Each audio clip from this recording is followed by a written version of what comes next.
야고보서 2장 12절 13절 말씀 통해서 하나님의 음성을 듣도록 하겠습니다. 우리 한 목소리로 받들어 읽고 시작하도록 하겠습니다. 야고보서 2장 12절 13절입니다. 한 목소리로 읽겠습니다. 시작. 너희는 자유의 율법대로 심판받을 자처럼 말도 하고 행하기도 하라. 긍휼을 행하지 아니하는 자에게는 긍휼 없는 심판이 있으리라.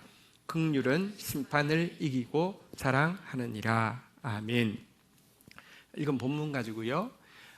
자유의 율법이라는 제목으로 또 부제로 심판을 이기는 긍휼이라는 제목으로 하나님 말씀 나누려고 합니다. 한번 제목 따라하겠습니다. 자유의 율법, 심판을 이기는 긍휼.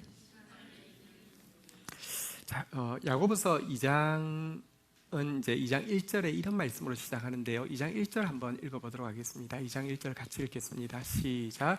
내 형제들아, 영광의 주 곧 우리 주 예수 그리스도에 대한 믿음을 너희가 가졌으니 사람을 차별하여 대하지 말라. 이 자리에 모여 있는 분들은 한 가지 공통점이 있습니다. 우리 주 예수 그리스도에 대한 믿음이 있기 때문에 이 자리에 왔고요. 혹은 그 믿음을 가지고 싶어서 이 자리에 오셨습니다. 우리가 믿는 예수 그리스도를 우리는 영광의 주라고 부릅니다. 그런데 우리가 믿는 예수 그리스도에게 무엇이 영광이냐 좀 생각해 볼 필요가 있습니다. 무엇이 영광일까요? 제가 군대에 있을 때 제가 28살에 갔는데 그래도 막 20살짜리하고 같이 군생활을 하는데 이등병 때 겪었던 일이 항상 생각납니다. 이등병 때 우리 사단 사단장님이 진짜 좀 독특한 사람이었습니다. 지금 어떻게 됐을까 참 궁금합니다. 이등병들 모아놓고 이렇게 무슨 이야기를 하다가 사단장님 훈시 이런 것처럼 이렇게 간단하게 와서 이야기를 하다가 갑자기 딱 보더니 너 자네 일어나 보게. 자네는 내가 영화로운가? 이렇게 물어보는데 얘가 뭐라고 대답해야 될지 몰랐다가 영장 갔습니다. 제가 28살인데 저한테 물어봤어도 그때는 진짜 사단장은 진짜 정말 의리의리한 존재였는데 근데 그렇게는 최소한 그 병사처럼 영화롭다고 말을 못 해야겠습니다. 영화롭게 개코가 영화로워요. 근데 자기가 완전히 자기 도취에 빠져서 내가 영화로운가 이렇게 물어봤는데 답을 못했습니다. 어쩌면 이 사람은 좀 그나마 뭐랄까요, 자기 마음에 있는 것을 드러내서 그렇지 사람들은 전부 다 예를 들어 돈이 있으면 자기가 영화롭다고 생각합니다. 지식이 있어도 자기가 영화롭다고 생각하고요, 명예가 있어도 영화롭다고 생각하고요, 권력이 있어도 영화롭다고 생각합니다. 근데요, 하나도 영화롭지 않습니다. 우리 전직 대통령께서 돈도 엄청 많이 가졌고요, 권력도 대통령이 있으니까 엄청 많이 가졌고요, 아무도 영화롭다고 생각하지 않습니다. 근데 예수 그리스도를 왜 우리가 영광의 주라고 믿습니까? 그분이 보여주셨던 완전한 사랑, 그리고 그분이 보여주신 그 사랑이 영원히 계속되어지기 때문에 우리는 영화롭다고 이야기합니다. JP가 얼마 전에 죽어서 묻혔습니다. 진짜 긴 시간 동안 정치 권력자였죠. 시간 지나서 그 사람이 뭐 했는지 아무도 기억하지 않을 것입니다. 영화롭다고 생각하는 사람 없을 것입니다. 완전한 사랑이 영화로운 것이고요, 영원한 사랑이 영화로운 것이고요, 그 사랑을 예수 그리스도께서 주셨기 때문에 우리는 그분의 사랑이 가장 영화롭다고 믿는 것입니다. 그런 믿음을 가진 우리가 절대로 하지 않아야 될 행동이 여기 잘 나타나 있는데요. 한번 따라하겠습니다. 사람을 차별하지 말라. 우리가 믿음을 가지고 있다는 것을요, 구체적인 행동 가운데 드러내는 게 무엇이냐? 사람을 차별하지 않는 것입니다. 달리 이야기합니다. 우리가 사람을 차별한다고 하면 우리는 예수를 안 믿는 것입니다. 혹은 예수를 믿는데 그분이 너무 권력이 세서, 그분이 너무 똑똑해서, 그분이 너무 돈 많아서 믿고, 그분 믿으면 나도 돈 많아지고 권력도 많아지고 똑똑해질 거라서 질 거기 때문에 믿는다는 말과 다름이 아닙니다. 완전한 사랑이 진짜 영광임을 믿는 자, 영원한 사랑이 진짜 영광임을 믿는 자는요, 절대 사람을 차별하여 대해서는 안 됩니다. 사람을 차별하여 대한다는 게 구체적으로 무슨 뜻입니까? 그 사람의 영혼보다 그 사람이 가지고 있는 학벌이나 소유나 권세를 더 사랑한다는 말과 동의어 아닙니까? 혹은 그로 말미암아 내가 얻게 될 이익과 편의와 동질감을 더 많이 사랑한다는 말 아닙니까?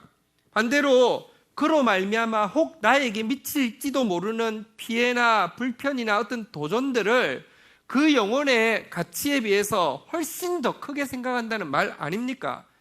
차별은 굉장히 쉽지만 차별은 굉장히 큰 범죄행위고 우리 믿음에 대한 배반입니다. 그런데 여러분, 우리가 살아가면서 가장 많이 느끼는 것이 차별이죠. 차별 대우 많이 느끼죠. 차별하면서도 그것에 대해서 당연하다고 생각하거나 합리화하는 세상을 살아가고 있습니다. 야고보서 2장의 내용은 왜 예수 그리스도를 믿는 자들이, 사랑의 가치를 믿는 자들이 교회 안에서도 부자와 가난한 자를 대하는 것이 그렇게 다른가에 대해서 야고보가 책망하는 내용입니다. 그러면서요, 야고보서 2장 8절에 이렇게 이야기를 하고 있습니다. 한번 볼까요? 같이 한번 읽도록 하겠습니다. 읽겠습니다. 시작. 너희가 만일 성경에 기록된 대로 내 이웃 사랑하기를 내 몸과 같이 하라 하신 최고의 법을 지키면 잘하는 것이거니와. 성경에 최고의 법이 있습니다. 그 최고의 법이 무엇이냐? 우리 지난주에 나누었는데요. 한번 따라하겠습니다. 내 이웃 사랑하기를 내 몸과 같이 하라. 지난주에 나눈 내용이지만 최고의 법, 이 구약 10계명이 구약이고요. 구약을 요약하면 내 이웃 사랑하기를 내 몸과 같이 하라, 이것인데요. 이게 최고의 법인데요. 내 이웃 사랑하기를 내 몸과 같이 하라. 지난주에 좀 나누었지만 간단하게만 리뷰하면요, 여러분, 이웃을 내 몸과 같이 사랑하라는 말이 무슨 뜻이던가요? 이웃에 대해서 항상 호감을 가지란 말이었습니까? 아닙니다. 이웃이 저지른 잘못에 대해서 미워하지 말라는 말입니까? 아닙니다. 그들의 잘못에 대해서 합법적인 처벌을 가해져야 할 때 그것을 제해주라는 뜻입니까? 그것도 아닙니다. 왜냐고 하면 우리가 우리를 사랑하는 방법을 생각하면 그거는 내 몸을 사랑하는 방법이 아닙니다. 내가 나를 사랑한다는 게 항상 나는 매력적이라고 생각하는 것입니까? 혹은 자기가 한 일에 대해서 항상 훌륭하다고 여깁니까? 그건 그 사단장하고 비슷한 사람이 되는 것이죠. 혹은요, 생각해 보면 사실은 나는 나를 사랑하기 때문에 나에 대해서 추하다고 느끼거나 내가 저지른 짓에 대해서 혐오스럽다고 책망합니다. 왜냐하면 그게 진짜 나를 아끼기 때문에, 나를 가치 있다고 생각하기 때문입니다. 나는 내가 행한 잘못에 대해서 무조건 두둔하거나 벌을 받지 않는 것이 자기를 사랑하는 것이라고 생각하지 않습니다. 나를 진짜 사랑하기 때문에 내가 나를 존중하는 방법으로서 내가 잘못한 일에 대해서 응당한 형벌을 받아들여야지 마음이 편하다고 생각하는 것이 있습니다. 이것처럼 이웃을 자기 몸처럼 사랑하라는 말이요, 그들에게 호감을 느끼지 않는다 할지라도, 그들이 아주 잘못된 일을 했다 할지라도, 그들이 정당한 처벌을 받아야 한다는 사실을 인정한다 할지라도 여러분들 사랑할 수가 있습니다. 어떻게 사랑하느냐? 한번 보십시오.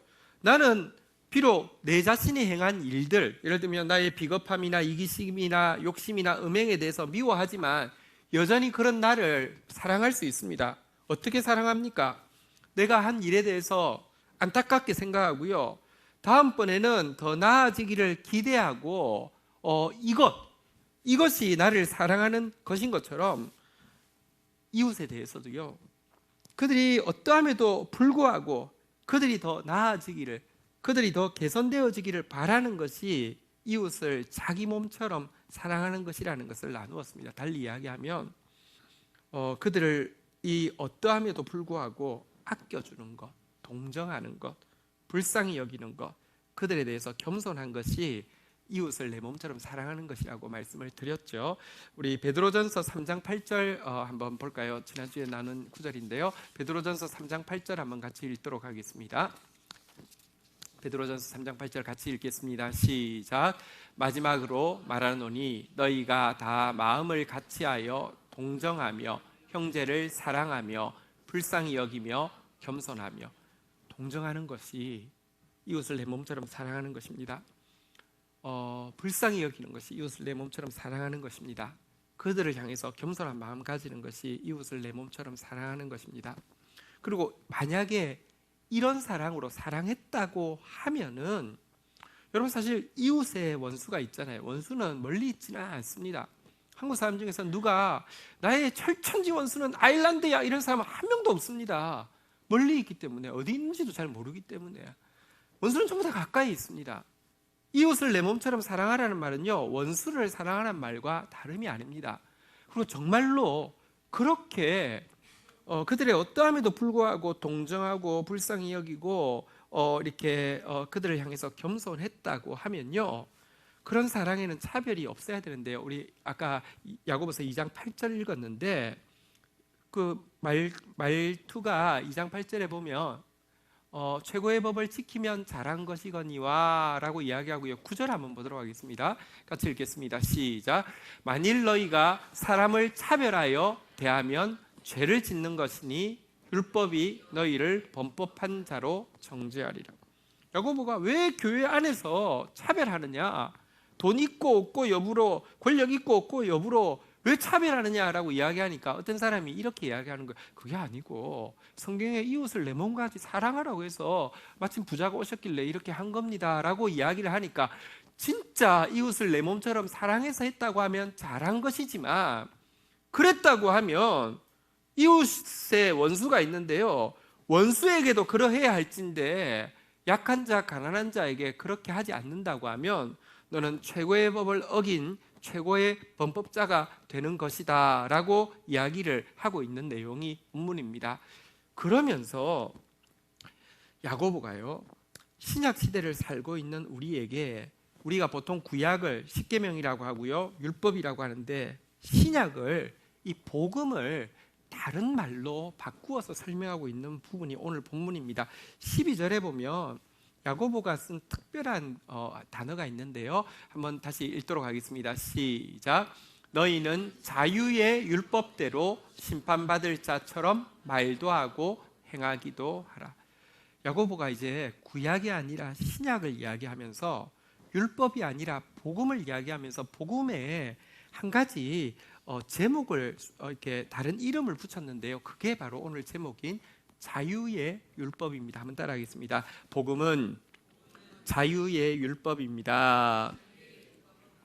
복음은 자유의 율법, 자유와 율법을 붙여서 복음은 자유의 율법이라고 야고보가 설명을 하고 있습니다. 조금 설명드리겠습니다. 왜 복음을 자유의 율법이라고 했느냐? 첫 번째, 복음은 자유이기 때문입니다. 여러분, 우리는 최고의 법을 전부 어긴 사람입니다. 우리는 이웃을 내 몸과 같이 사랑하라는 이 계명에 철저하게 실패한 사람입니다. 여러분, 요나를 보냈습니다. 이웃을 내 몸처럼 사랑하라고. 요나를 보내시는 이유가 니느웨의 잘못에 대해서 책망하지 않는다는 뜻도 아니고, 니느웨의 잘못에 대해서 심판하지 않는다는 뜻도 아니고, 그렇지만 그럼에도 불구하고 주님은 아끼셔서, 돌이키기를 원해서, 나아지기를 원해서 그를 보냈습니다. 불순종하다가 고래배에 들어가고 나서 순종해서 가긴 갔는데 끝까지 실패한 것 한 가지가 있는데요, 동정하는 마음, 불쌍히 여기는 마음, 겸손한 마음, 다시 말하면 아끼는 마음은 가지지 못했죠. 가지지 못했습니다. 그런데 여러분, 우리 모두 다 범죄했고요, 그 범죄로 말미암아 죽을 수밖에 없었는데 왜 복음을 자유라고 이야기하냐고 하면, 우리 율법을 범한 이 정죄로부터 주님께서 용서해 주셔서 이 정죄에서 자유케 해주셨다는 사실 때문에 복음을 자유라고 이야기합니다. 그리스도 예수 안에 있으면 이제 더 이상 율법을 범한 것에 대한 정죄가 우리에게 없습니다. 이래서 자유입니다. 또 한 가지 성경에서 복음을 자유라고 이야기하는 것은요, 과거에는요, 우리가 몰라서도 못하지만 알아도 할 수가 없는 존재입니다. 그러나 지금은요, 우리에게 자유가 주어졌습니다. 무슨 자유냐고 하면 모르던 것을 성령께서 깨닫게 해주셔서 알 수 있는 자유뿐만 아니라 알게 된 것을 행할 수 있는 자유도 주셨습니다. 아는데 행할 수 없다고 하면 그건 정말 부자유스러운데요, 아는 것을 할 수 있도록 되는 거, 하나님 주신 놀라운 자유인데, 신약 시대에는 성령으로 말미암아 우리에게 알게 하실 뿐만 아니라 할 수 있게, 내게 능력 주시는 자 안에서 내가 모든 것을 할 수 있게 만드셨기 때문에 자유라고 이야기합니다. 그래서 복음은 자유입니다. 그런데 복음을 그냥 자유라고 설명하면 될 텐데 무엇이라고요? 한번 다시 따라하겠습니다. 자유의 율법. 율법이라는 단어를 다시 굳이 덧붙이고 있습니다. 야고보의 특징인데요, 왜 그러냐고 하면 복음이 준 자유가 자유로서 끝나지 아니하고 반드시 지켜야 될 의무가 있다는 것을 강조하기 위해서 율법이라는 딱딱한 단어를 사용하고 있습니다. 진짜 자유를 가진 사람은 반드시 감당해야 될 의무가 있다는 것을 강조하는 것입니다. 또 한 가지는요, 여러분, 심판을 하려고 하면 법이 있어야 합니다. 지금 월드컵을 하고 있습니다. 심판이 있습니다.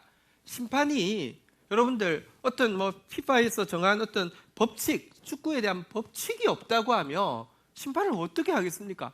잘생긴 사람 보고는 그냥 이렇게 무조건 잘 되고 이렇게 하겠습니까? 어떻게 하겠습니까? 그러면 경기가 안 되잖아요, 그죠?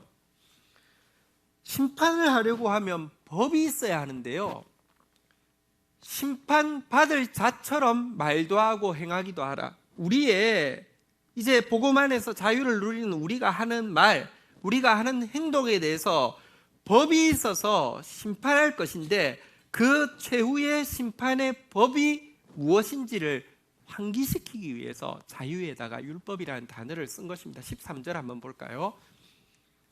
그 율법이 무엇입니까? 우리는 마지막에 하나님 앞에 설 때 무엇으로 심판받습니까? 13절 같이 읽도록 하겠습니다. 시작. 긍휼을 행하지 아니하는 자에게는 긍휼 없는 심판이 있으리라. 긍휼은 심판을 이기고 자랑하느니라. 여기 보면 하나님의 법, 우리의 말과 행동을 심판할 하나님의 법이 있습니다. 그 법이 무엇이냐? 3번이나 나왔는데요, 긍휼입니다. 긍휼의 말이 있었는지 행동이 있었는지 여부를 가지고 심판을 하실 것이고요, 긍휼의 말과 행동이 없었다고 하면 긍휼 없는 심판을 받을 것이라는 것입니다. 긍휼의 말과 행동이 있었다고 하면 심판을 이기고 넉넉히 이기고 자랑할 것이라고 이야기하면서 신약 시대에 자유를 얻은 우리에게 있는 율법 딱 한 가지가 있다고 하면 그것이 무엇이냐? 긍휼이라고 이야기를 하고 있습니다. 이걸 좀 생각해 보겠습니다. 여러분, 구약 시대에 율법을 한 단어로 요약하면 사랑입니다. 십계명을 요약하면 하나님을 사랑하는 것이고 이웃을 내 몸처럼 사랑하는 것입니다. 두 개를 또 합치면 사랑입니다. 구약 시대의 율법이 사랑인데요, 신약 시대에 자유의 율법이라고 이야기하면서 그 율법이 바로 이어지는 단어에 보니까 3번이나 긍휼이라고, 사랑을 긍휼로 바꾸고 있습니다. 예, 사랑이 긍휼이고 긍휼이 사랑입니다. 그런데 굳이 긍휼이라고 바꾸는 데는 이유가 있습니다. 여러분, 사랑하라라고 이야기하신 것은요, 백지 상태에서 너희에게 주는 계명입니다. 그리고 우리가 사랑하게 될 때 하나님께서 행복을 주실 것이고요, 또 하나님 앞에서 사랑이 영광스럽기 때문에 영화로워질 것입니다. 그런데 우리는 백지 상태에 있지 않습니다. 여러분, 지금 월드컵을 하고 있는데 골을 넣으면 선수가 뭐합니까? 세레모니를 하잖아요, 그죠? 근데 내가 반칙을 해가지고 지금 퇴장을 당하게 되면 어떻게 합니까? 어필을 하잖아요. 이렇게 하잖아요, 그죠? 우리의 지금 상태는요, 사랑이라는 단어, 사랑은 말하자면 골을 넣는 것과 마찬가지입니다. 하나님의 뜻을 이루는 것입니다. 하면은 이야 이렇게 해야 되는 것인데, 우리 모두의 상태는 지금 골을 넣어서 요구하는 상태가 아니라 레드카드를 받아서 쫓겨나야 되는 상태에 있습니다. 이때 우리가 하는 것은 어필하는 것입니다. 이렇게 해야 되는 것입니다. 이 차이입니다. 여러분들, 왜 이 긍휼이 우리에게 있는 유일한 율법인지 잘 보여주고 있는 것이, 그 1만 달란트 빚진 자가 100데나리온 자기에게 빚진 자에게 행하는 모습의 이야기입니다. 우리에 대해서 뭐라고 이야기하냐면 전부 다 1만 달란트 빚졌다고 이야기합니다. 1만 달란트가 얼마냐고 하면요, 한 달란트가 6천 데나리온이고 한 데나리온이 하루 품삯입니다.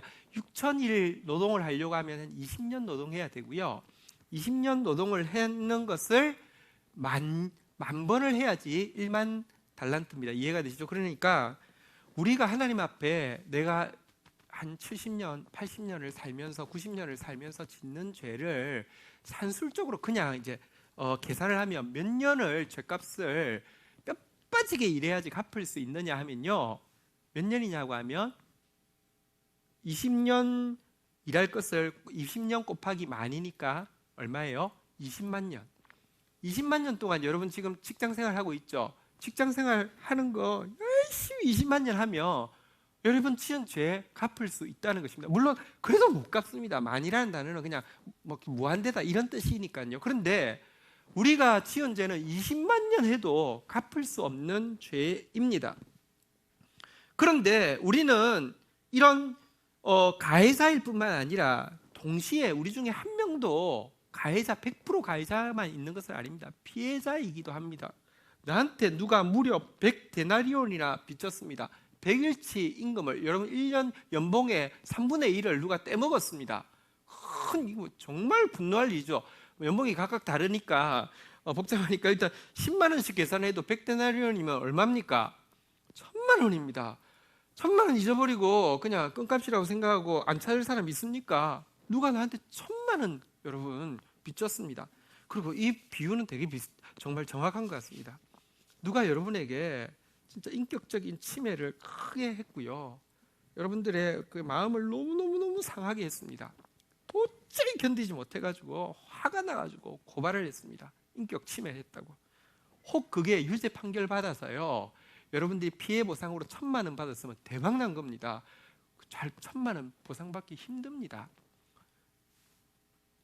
아무리 나이가 인격 모욕을 당하고 아무리 정신적 피해를 봐도 1000만 원 받기 힘든데 어쨌든 주님이 인정해 주셨습니다. 너는 전부 다 최소한 남한테 1000만 원 이렇게 피해 받은 사람이야. 자, 그런데요, 1000만 원 작은 것 아니지만 다시 이야기하지만 이 1만 달란트는요 1000만 원에 비하면 6조입니다. 계산해 보시면 나올 텐데요, 6조를 용서받은 사람입니다. 이랬기 때문에 우리가요 사실은 사랑이 율법이 아니라 긍휼 없으면 우리는 6조 감당 안 되는 사람입니다. 그리고 6조를 탕감받았기 때문에 그것보다 60만 배 적은, 예를 들면 여러분들이 여러분들이 받아야 될 돈 1000만 원이 6조랑 비교하면 아무것도 아니지 않습니까? 이 비유를 하시면서 주님께서 이렇게 말씀하셨습니다. 마태복음 18장 33절에 보면 이렇게 말씀하고 계십니다. 마태복음 18장 33절입니다. 같이 한번 읽도록 하겠습니다. 읽겠습니다. 시작. 내가 너를 불쌍히 여김과 같이 너도 내 동료를 불쌍히 여김이 마땅하지 아니하냐. 구약시대 요나는 이웃을 사랑하라고 그래서 어쨌든 억지로 갔습니다마는 불쌍히 여기는 마음까지는 가지지 못했습니다. 신약시대 제2의 요나, 구약의 요나는 겨우 물고기 뱃속에 3일 있다가 나왔을 뿐이지만 예수님은요 지옥에 3일을 내려가셨다가 오신 그분은 끝까지 우리를 불쌍히 여기셨습니다. 6조 빚진 20만 년 일해야 갚을 수 있는 우리의 죄를 당연히 자기 것처럼 받으실 뿐만 아니라 불쌍히 여기셨습니다. 그러면서 우리에게 부탁하시는 것이, 신약시대 부탁하시는 것이 에베소서 4장 32절에 보면 이렇게 우리에게 부탁하고 있습니다. 에베소서 4장 32절입니다. 같이 한번 읽도록 하겠습니다. 읽겠습니다. 시작. 서로 친절하게 하며 불쌍히 여기며 서로 용서하기를 하나님이 그리스도 안에서 너희를 용서하심과 같이 하라. 그래서 신약시대는요 계속 우리에게 요구하는 것은 긍휼입니다. 신약시대 우리의 의무, 그리고 신약시대를 살고 있는 우리가 심판을 받을 때 어떤 심판을 받을 것이냐의 기준은요 딱 하나, 긍휼 여부입니다. 그리고 우리는 긍휼 없이는 안 되는 사람입니다. 진짜 불쌍한, 함께 죄인이기 때문에 불쌍하고요, 함께 용서받은 사람이기 때문에 여러분들 당연히 용서해야 되고 긍휼을 베풀어야 하는 것입니다. 그런데 우리가 특별히 이 긍휼에 대해서 오늘 더 깊이 생각해야 될 이유가 있습니다. 우리 오늘 읽었던 본문 다시 13절 한번 더 읽도록 하겠습니다. 13절에 보니까요, 이렇게 이야기합니다. 긍휼을 행하지 않는 자에게는, 한번 따라하겠습니다. 긍휼 없는 심판이 있으리라. 긍휼 없는 심판이 있으리라. 심판이 있습니다. 우리 하나님에 대해서 알아야 될 거 중요한 것이 있는데요, 하나님의 사랑을 믿지 않지만 하나님의 사랑을 이야기하는 순간 하나님 심판이 없다고 이야기하는 사람 많습니다. 그렇지 않습니다. 이웃을 내 몸처럼 사랑하라는 말이요, 잘못에 대해서 잘못했다고 이야기하지 않는 것 아니라고 제가 말씀드렸습니다. 심판하지 않는 것 아니라고 말씀드렸습니다. 그럼에도 불구하고 불쌍히 여기고 돌이키기를 원하는 것이 하나님의 사랑이고요, 돌이켰을 때 긍휼히 여기는 것이 하나님의 사랑인데요, 심판은 있습니다. 심판이 없다고 하면 천국이 지옥이 될 것입니다. 그런데 심판에 어떤 심판을 받느냐, 긍휼 있는 심판을 받느냐 없는 심판을 받느냐만으로 사람이 다 나누어지게 될 것입니다. 어떤 사람은 심판을 이기게 될 것이고 어떤 사람은 심판에서 이렇게 정죄받고 멸망하게 될 것인데요, 그 기준이 무엇이냐, 긍휼이 심판을 이긴다고 이야기를 하고 있습니다. 제가 이 말씀이 크게 와닿았습니다. 지난주 금요일 토요일 날 말씀에 다윗이 솔로몬에게 부탁했습니다. 담대하라고, 영적 전쟁에서 담대하라고, 하나님 말씀에 철저히 순종하라고, 그리고 공의를 세우라고. 내가 나의 한계 때문에, 시대의 한계 때문에 세우지 못한 하나님의 공의가 너희 때에 세워져야지만 새 출발할 수 있다고, 하나님 나라가 전진할 수 있다고 공의를 세우라고 부탁했습니다. 그러고 나니까요, 여러분들, 솔로몬이 음모를 꾸민 것이 아니라 악이 가만히 있지 않고 음모를 꾸미다가 정말 공의가 실현되는 장면이 금요일 토요일이었습니다. 아비아달이라는 이렇게 종교 권력자가, 그리고 요압이라는 정치 권력자가, 그리고 시므이라는 사울 왕조의 잔뿌리가 한꺼번에 심판당하는 내용이 어제 본문, 그저께 본문에 나왔습니다.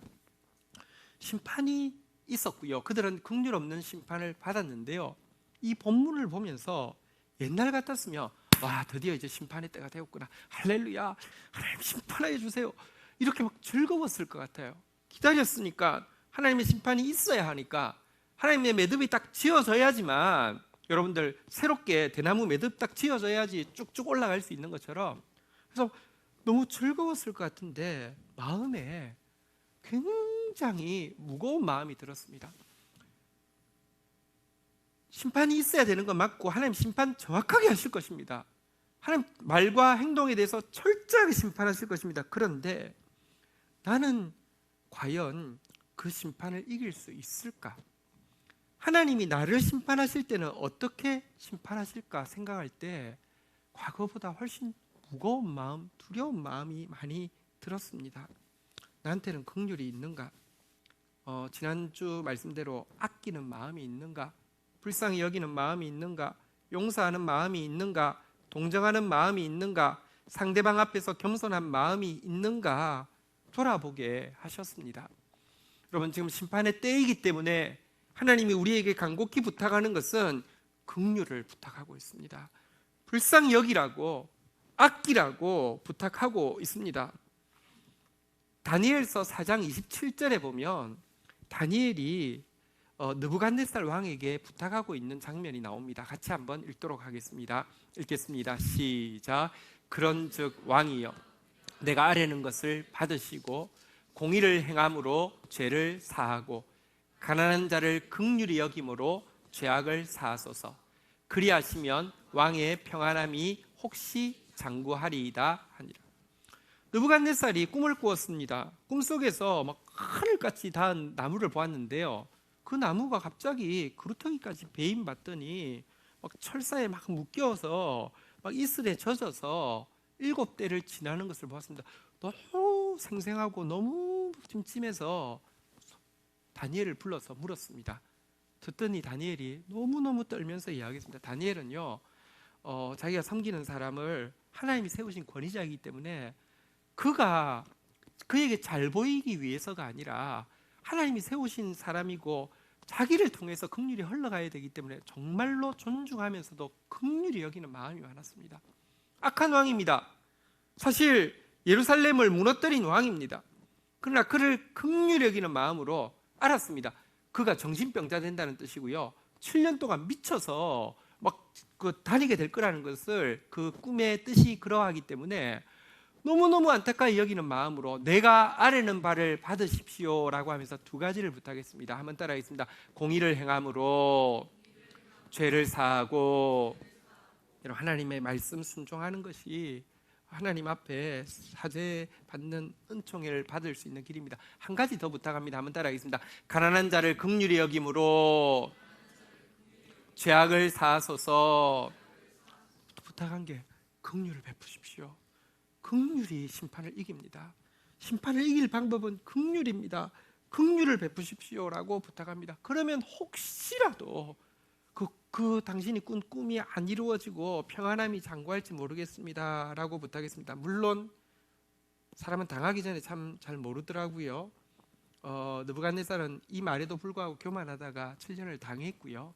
당하고 나서 여러분, 왕이 7년 동안 미쳐 있으며 나라를 잃어버린다는 게 당연한 거 아니겠습니까? 그런데 하나님이 그럼에도 불구하고 긍휼을 베풀어 주셔서 왕위를 회복하였을 때, 이 다니엘의 중보 때문에 그렇겠죠. 정말로 하나님 같은 분이 없다고 그가 고백하는 장면으로 마치고는 있습니다. 그러나 어쨌든 심판을 이기는 길은 긍휼입니다. 하나님의 심판대가 임박하였기 때문에 우리에게 긍휼히 여기는 마음, 아끼는 마음 가지라고 부탁하고 있습니다. 여러분, 함께 지금 주님께서 일하실 때가 되었으니 더더욱 우리도 주위에 연약한 자들을 긍휼히 여김으로 말미암아 죄악을 사하는 저와 여러분들이 되기를 주의 이름으로 축원드립니다. 우리 교회의 이름은 다음 세대 교회입니다. 다음 세대에게 물려줄 복음은 구체적으로 무엇일까요? 복음이라는 단어는 이제 이미 무의미한 단어가 되었습니다. 복음이 뭡니까? 복음, 이단도 복음이라는 단어도 많이 쓸 뿐더러 기독교인에게 복음은 아무 의미가 없어져 버렸습니다. 복음이 무엇입니까? 신약 시대의 복음이 무엇입니까? 우리 다음 세대에게 당당하게 물려줄 복음이 무엇입니까? 마지막으로 성경 한 구절만 읽고 마치도록 하겠습니다.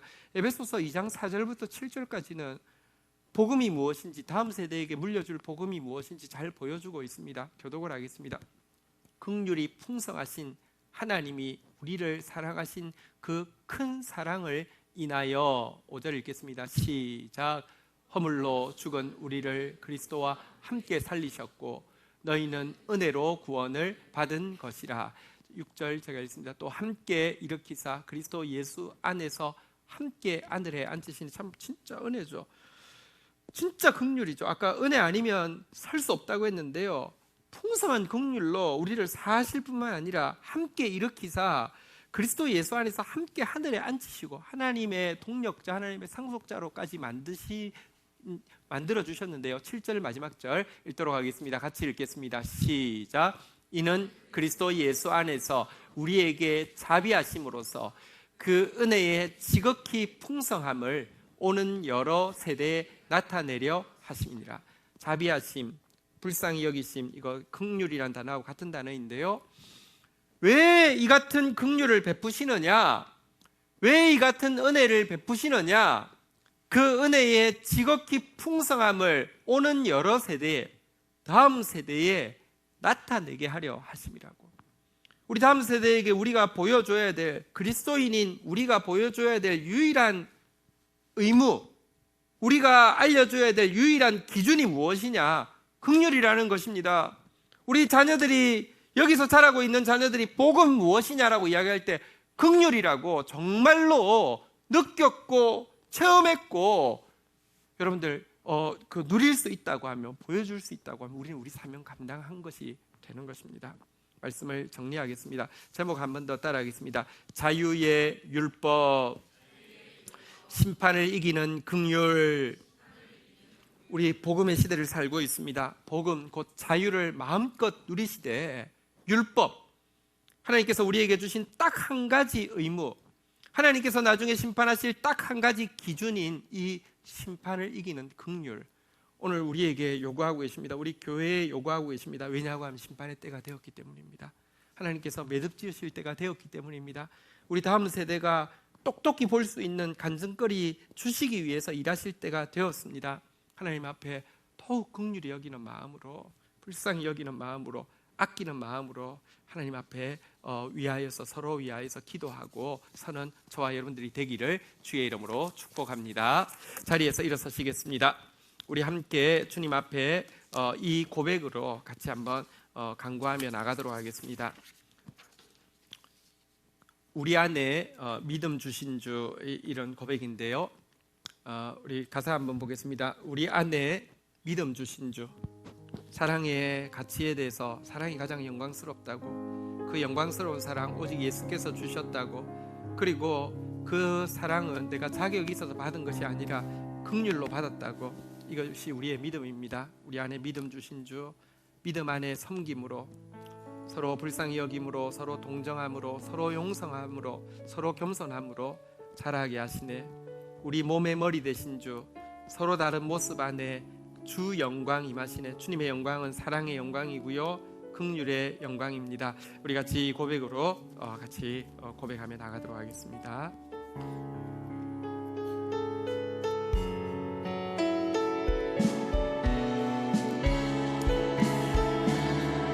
우리 안에 믿음 주신 주,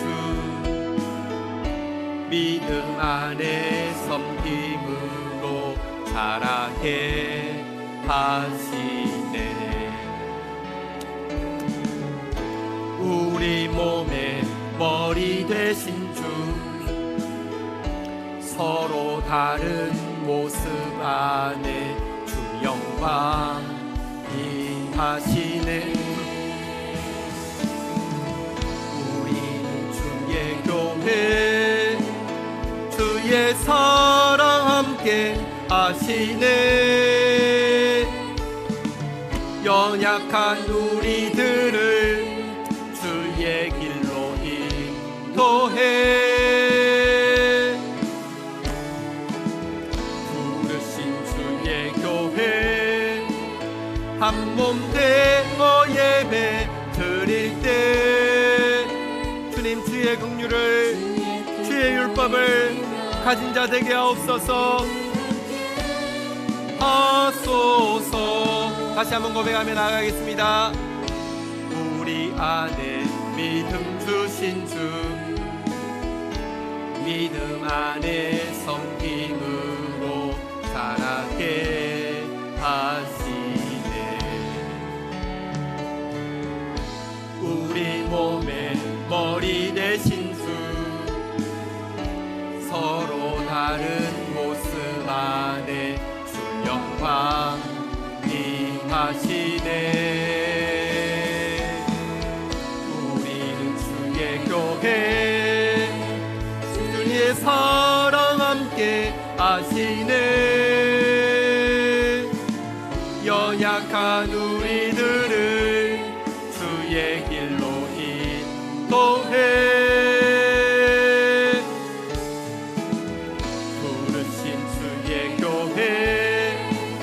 한 몸 되어 예배 드릴 때 주의 뜻 보이시며 주님을 닮게 하소서. 우리 시간 같이 기도하겠습니다. 오늘 우리에게 복음을 주셨습니다. 자유의 율법을 주셨습니다. 심판을 이기는 긍휼에 대해서 말씀하셨습니다. 하나님, 주의 때가 임박한 이때에 주님 명하신 이 의무, 주님 알려주신 이 기준대로 사는 사람 되어질 수 있도록 불쌍히 여기는 것, 긍휼히 여기는 것 마땅하지 아니하겠느냐, 주님께서 우리에게 요구하고 계십니다. 차별 없이 차별 없이 영혼들을 대하라고 주님 우리에게 부탁하고 있습니다. 이 말씀에 반응하면서 회개하면서 간구하면서 나가도록 하겠습니다. 다 함께 주의 이름 3번 고백하겠습니다. 주여, 주여, 주여. 하나님 감사합니다. 하나님 찬양합니다. 하나님 경배합니다. 하나님 우리에게 긍휼을 요구하시는 주님 앞에서 긍휼 없는 심판 아니라 심판을 이기는 긍휼로 설하고 아버지 하나님 하시는 주님 앞에서 긍휼의 사람 되어질 수 있도록 우리를 구원하여 주시기를 간절히 간구하고 소원합니다. 은혜를 더하여 주시옵소서. 은혜를 더하여 주옵소서. 은혜를 더하여 주옵소서. 은혜를 더하여 주옵소서. 하나님 불쌍히 여기게 하여 주시고 하나님 동정하게 하여 주시고 하나님 용서하게 하여 주시고 하나님 아끼게 하여 주시고 하나님 긍휼을 행하다가 긍휼을 있는 심판자도 받게 하여 주시고 긍휼을 행하다가 하나님 아버지 하나님 심판을 이기는 자 되어질 수 있도록 주여 도와주시기를 간절히 간구하고 소원합니다. 한국교회가 아버지 하나님이여 또 우리 교회가 다음 세대에게 아버지 하나님 이 긍휼을 보여주는 교회가 되어질 수 있도록 주여 도와주시기를 원합니다. 우리 시간 한 번 더 기도하겠습니다. 우리 어른들 세대는 그래도 믿음의 1세대였기 때문에 자기 체험이 있어서 신앙을 받아들이든지 뭐 어떻게 이렇게 했습니다. 우리 다음 세대는 사실 신앙의 2세대이기 때문에 자기 체험이 있기가 쉽지 않습니다. 그들에게 결국 남는 복음은 무엇이냐? 이제 체험이 아니라요, 복음의 내용이 남을 것인데 그것은 긍휼밖에 없습니다. 아, 복음은 긍휼이구나. 그걸 부모를 통해서 경험해야 되고 공동체를 통해서 경험해야 합니다. 오늘 한국교회에 사실은 가장 부족한 것이 긍휼이 되었습니다. 사회를 향해서도요, 지금 어떻게든지 영혼보다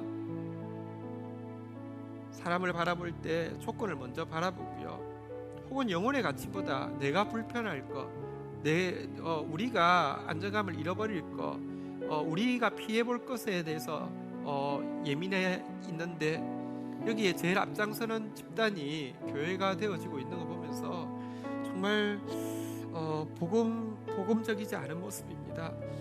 우리 교회에서 자라는 다음 세대에게 복음이 무엇이냐고 이야기하면 나 개인의 체험이 없다 할지라도 긍휼이 복음이었다고 고백할 수 있는 교회 되어지게 하여 주십시오. 한국 교회가 복음이 무엇이냐고 비신자들이 스스로 질문하고 스스로 답하기를 아, 그들의 긍휼이 복음이구나 라고 고백하게 할 수 있는 교회가 되어지게 하여 주십시오. 자유의 복음, 심판을 이기는 긍휼, 이것이 교회의 키워드가 되어지게 하여 주십시오. 우리 한국교회를 위하여서, 우리 교회를 위하여서, 우리 자녀들을 위하여서 한번 기도하는 시간 가지도록 하겠습니다. 다시 한번 주의 이름 고백하며 기도하겠습니다. 주여, 주여, 주여. 우리에게 주신 아버지 하나님의 이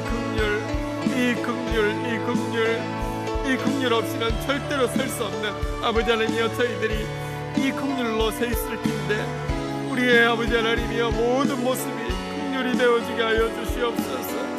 우리의 모든 모습이 긍휼이 되어지게 하여 주시옵소서. 주의 심판의 때에 아버지 하나님이여, 하나님의 심판이 아버지 임박한 때에 하나님이여 긍휼 없이는 나 자신도 설 수 없는데 하나님이여 긍휼을 가진 자 되어지게 하여 주시고 우리 자녀들을 향하여서 이 긍휼로 나타나게 하여 주시며 민족교회가 아버지 하나님의 이 긍휼이 아버지 하나님이여 무엇인지 보여주는 교회가 되어질 수 있도록 자유의 복음, 긍휼의 아버지 하나님이여 심판을 이기는 긍휼을 회복하는 하나님 공동체가 되어질 수 있도록 우리를 새롭게 하여 주시옵소서. 우리를 새롭게 하여 주시옵소서. 불쌍히 여겨 주시옵소서. 주님 함께 중보하겠습니다. 나라를 위하여, 교회를 위하여, 열방을 위하여, 구원받을 한 영혼 위하여, 치유받을 한 영혼 위하여, 미래 교회 주역이 될 남북한의 다음 세대들, 또 중국 동포, 또 고려인들, 열방 가운데 흩어져 있는 우리의 다음 세대들을 위하여. 하나님 감사합니다. 정말 용서받을 수 없는 저희들이, 1만 달란트 빚진 저희들이 주님께 아낌없이 용서를 받았습니다. 긍휼을 받았습니다.